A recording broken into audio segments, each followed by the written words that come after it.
performance with our race winner, Kyle Larson, our race winning crew chief, Cliff Daniels.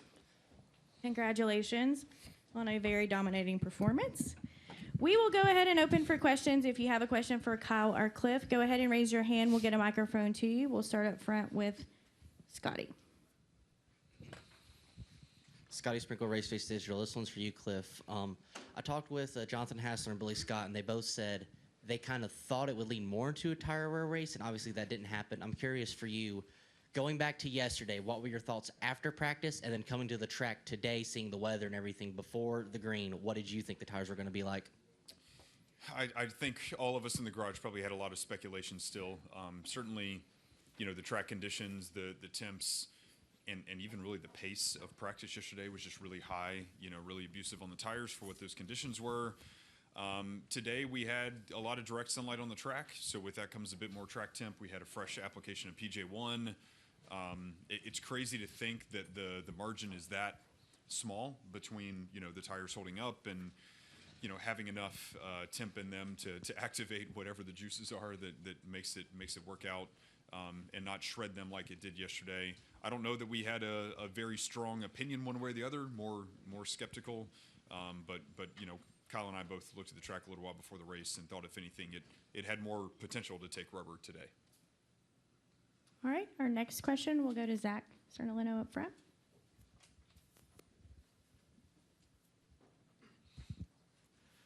Zach Sternilo, NASCAR.com. Cliff, to your left. I'm curious, going off the tire thing, when you have a situation where you see the tires cording as much as they were, you're coming into this race weekend expecting one thing. Does that give you any sort of doubt? How much does that change what your preparation for the race is, and how quickly then do you have to adapt when you go 50 laps into the race today and see that that's not the case? Yeah, I mean, we certainly had, kind of a two-part conversation around what it would look like for a rubber race. It wasn't a fully rubbered-in race, but certainly the tires made it. And then the conversation around what it would be like if it was a kind of a chaos-type race with a lot of tire wear. To be honest, our learning experience from last year, when it was the kind of the chaos race, was a well-balanced car was still going to give you the best potential to manage it on either side. So our focus yesterday in practice, even though we went really fast for what our run was and wore out our tires really quickly, gave us a great read on the balance of the car and a couple little things that we could just take into today, knowing that, again, either way the race could potentially go. We're just trying to set ourselves up for the best opportunity for longevity, for pace, for Kyle being able to manage the runs, with the tire degradation in mind. Certainly no right answer, but we were hopeful that a balanced car would present a decent potential for either scenario. All right, we're going to continue with questions. We'll come over here to Jordan. Jordan Bianchi, The Athletic. Cliff, we've heard from Kyle, we've heard from Jeff about this week. From your perspective, what has this been like for you with John? Yeah, I genuinely appreciate you asking that question. It's it's been a tough week for our team for many reasons. Obviously, the most monumental of all was losing our beloved Sean Edwards, and to me, just stepping back and trying to reflect on what the week has been, because we've been very zoomed into it. I was very close to a lot of conversations with John this week, even right before his passing, and just involved in a lot of the things right after. The outreach from the community, from all of the people that he's touched, his network has been so big over so many years within our sport and our industry. That's been so heartwarming to see, the people that loved him for so many years, the people that he impacted. And it's that way for a reason. John carried himself with a lot of joy, a lot of care for others. I can just think of so many situations in our time together where it didn't matter who it was or what publication or what media outlet or what driver, team, anybody. John had the same high level of care and concern and love for others, irregardless of who it was, and that's what made him such a joy to be around. And to lose him as a friend and a teammate is sad and tough for all of us, but it's almost brought about a little bit of peace and joy for his life to see how many people that he touched. And genuinely, I think that's his legacy, to challenge everyone to think about others that way, to carry themselves that way with so many we were talking about it this morning with our resident chaplain, Donnie Floyd. John lived out so many godly characteristics just in kindness and the grace that he showed to others. That's the impact he has on us, and I believe that's the impact he has on our community at large. I asked Kyle and Jeff this question too, so I'm going to ask you, favorite memory? Absolutely. He would always come up to me before every race. Hey, Cliff, when we win later and when we dominate later, we're going to do this, and this after the race. And I'm a big don't jinx it guy, so I'm always like, John, no, you can't say when we win. Every Sunday, yeah, when we kick their ass today, Cliff, we're going to do this later. So I missed that, and I enjoyed that interaction before every race because he knew that it was fun to say, but he also knew that it would kind of twist me a little. So I appreciated that. You did kick their ass today. I say, I'm sure he didn't jinx today. So He didn't jinx today. That's right. Ask you both this question. We had this race a year ago. It was a high tire wear. Drivers say that puts it in their hands, et cetera, et cetera. When you look at today's race versus last year's race, do you have a preference of what you want last year, this year, somewhere in the middle? Go ahead. I've led 860 something laps the last two, 873. so obviously I'm going to be biased to this. I just think it's more fun. Like we're still out there managing, our runs. So I don't know. I don't know. Last year was a very excessive. I mean, we were running maybe 50%, throughout a run. And that was too much. But then, today we're much closer to 100% every lap, but, somewhere between 85 to 90%, trying to still manage everything, like me in the lead. Like, I don't want to get my stuff too hot to where when I catch traffic, I can't pass lappers. So, I think that's why Denny and I were still able to, lap a lot of cars is because we still did a good job managing our tires. Although it might be a little less wear, it's still a lot more temp related that you're managing. So I would obviously love it if it could still, like the tire could lay more rubber and the pace would, the track would get slicker. Like with Xfinity, it gets really black. And when it gets black, it's just greasy feeling and the pace slows down. Where when it's kind of a lighter gray like it is, for the cup cars we run here, it does keep it faster pace. So I would more ask for a tire that sticks the rubber to the track because it'll have us sliding around more and like slowing down more. Yeah, and I think my answer would be very similar.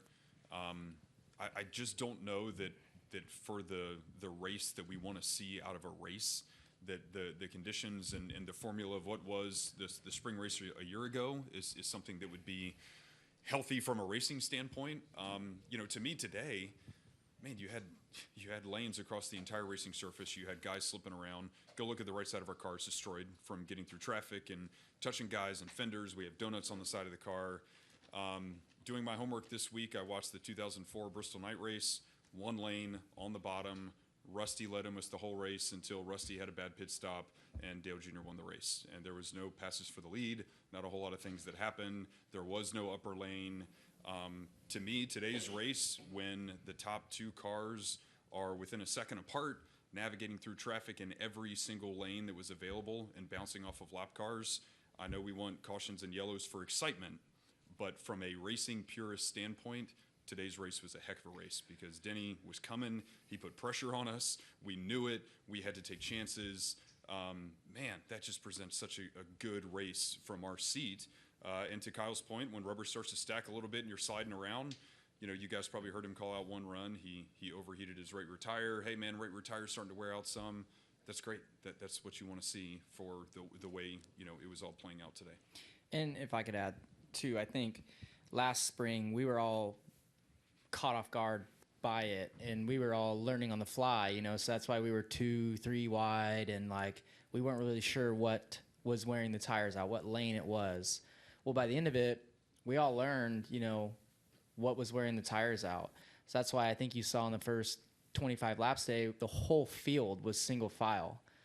Like I'm curious if fans would have thought that was exciting if we just rode in a train for, 500 laps around the bottom because while running 50%, and all still wearing our tires out about the same time anyways. So I just believe it's more exciting when you can let the drivers push and, run closer to the edge of making mistakes. I think that's a good point, and I don't think that had we had the same amount of tire wear today as we had from the spring race a year ago, it would have been anywhere close to that level of a race, because all we've talked about all week long coming here is, okay, now that we know it, you have to protect. So to his point, it would have very likely been a very, slow single file lane around the bottom until somebody wears them out, you pit, and join back into the single file lane around the bottom. I think that's how it would have gone. All right, we're going to continue with questions. John, do you still have a question? Okay. Go right here in the middle.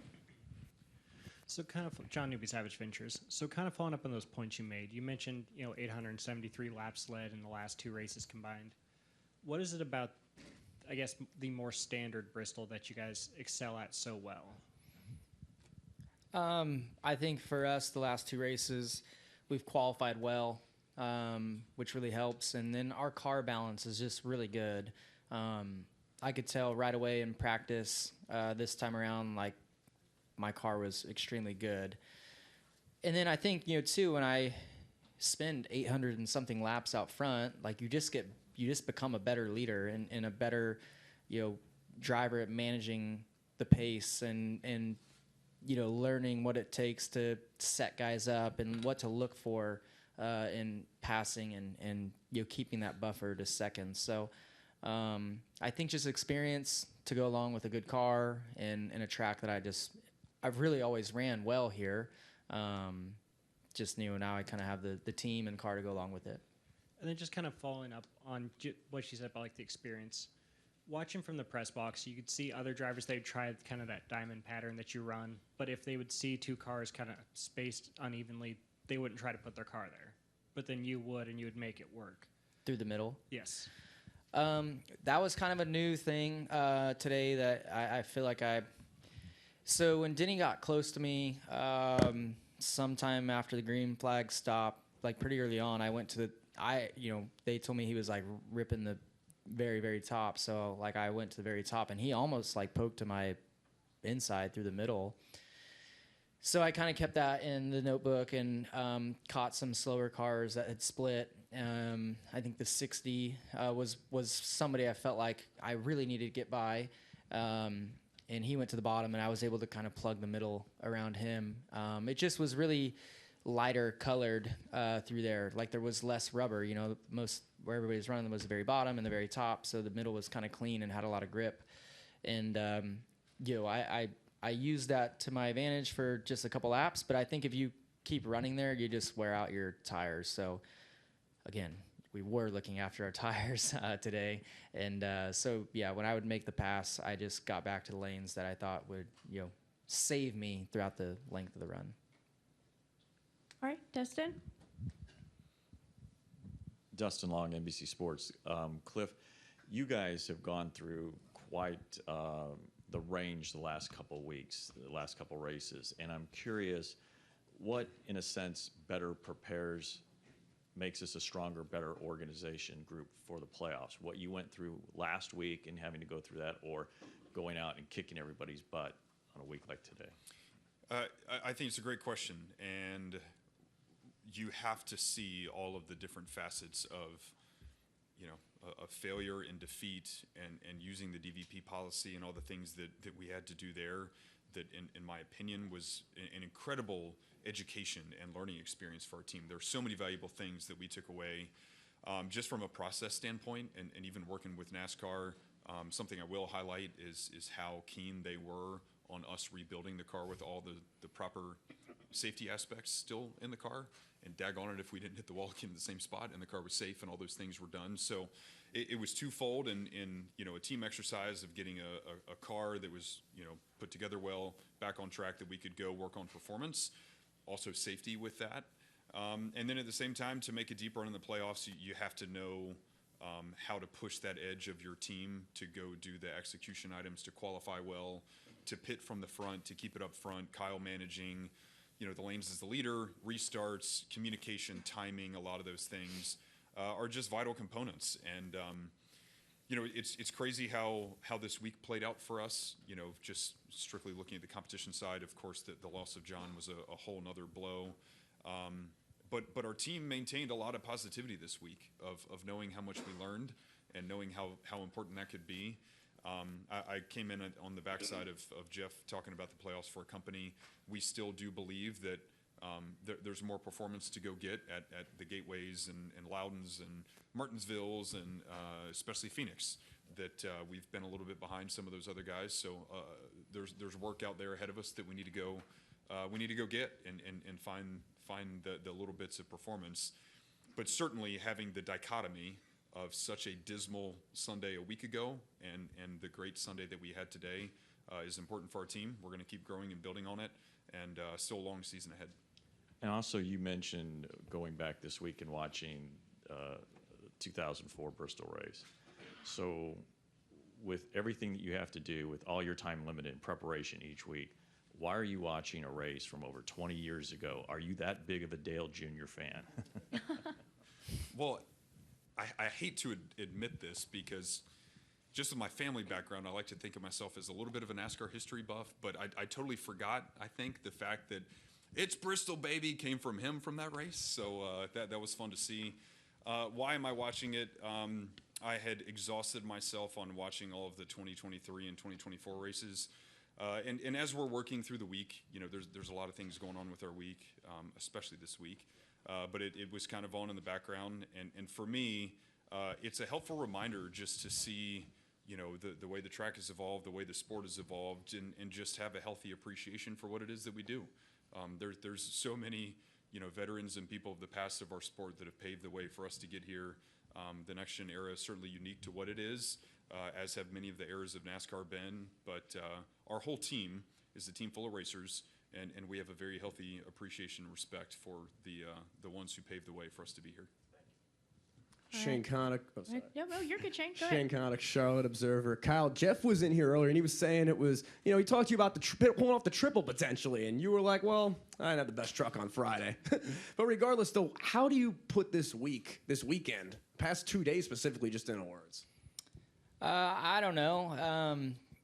I race a lot, you know, so it's cool, you know, to win 2 times in a row on the same weekend.